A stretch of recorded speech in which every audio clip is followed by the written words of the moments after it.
24 июля украинские беспилотные летательные аппараты ударно-боевого назначения нанесли вооруженное нападение на гражданские объекты города Сочи. При этом было нарушено воздушное пространство Абхазии.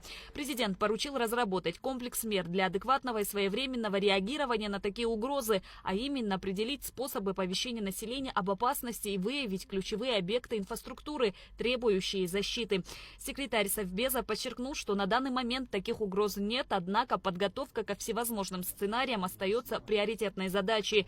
Особое внимание уделяется информированию населения о правилах поведения при возникновении опасности, а также о способах оповещения, рассылке СМС, использовании телеграм-каналов и других средств массовой информации. Мы должны разработать комплекс мер для того, чтобы, исходя из тех сил и средств, которые у нас есть, как мы можем на это влиять и каким образом мы можем реагировать.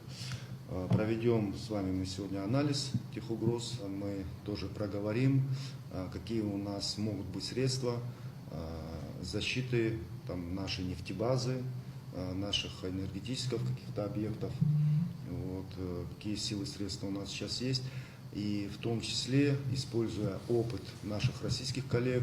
В условиях текущей ситуации необходима тщательная подготовка и организация взаимодействия на всех уровнях, отметил министр по чрезвычайным ситуациям Лев Квицыня. По его словам, есть контактные телефоны, доступные населению. Особое внимание уделяется налаживанию связи с главами районов и сел для оперативного реагирования в случае обнаружения угрозы. Министр подчеркнул, что люди должны быть готовы к любым ситуациям, поскольку опасность может возникнуть внезапно и в любом месте.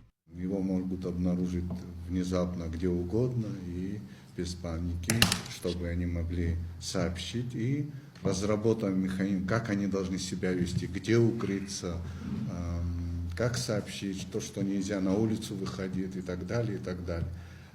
Тут разные методы. Но все это надо разработать, все это надо объяснить, рассказать. Что касается правоохранительных органов, то сотрудники МВД ведут службу в круглосуточном режиме. По мнению вице-премьера Роберта Киот, можно использовать опыт российских коллег, где оповещение осуществляется через сотовых операторов. При этом важно обеспечить постоянный контакт сотовых операторов в режиме 24/7, чтобы в любой момент можно было оперативно передать информацию по всей территории.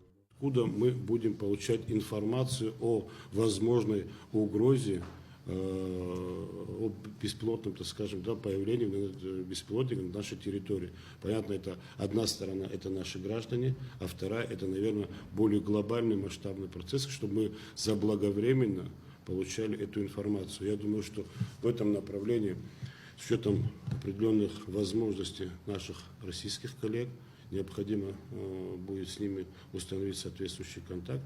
И в случае возникновения таких ситуаций, чтобы все соответствующие службы наши были в курсе, и мы имели возможность всю эту цепь уже дальше запустить. Вице-премьер Джансух Нанба подчеркнул актуальность обсуждаемого вопроса, ссылаясь на недавние события, которые показали реальную угрозу безопасности на приграничных территориях. В части подготовки объектов электроснабжения здесь у нас тоже есть определенные мысли, определенные идеи, в том числе упомянутые вами нефтебазы тоже являются достаточно уязвимыми объектами, то есть там, где большое количество легко воспламеняющихся продуктов, безусловно, тоже надо какие-то меры предпринимать.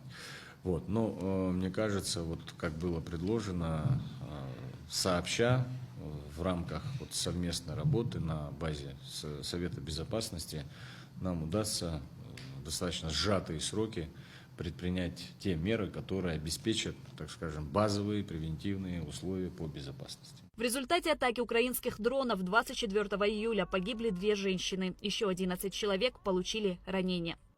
Шазина Ханагу, Алексей Гухава, Абхазское телевидение.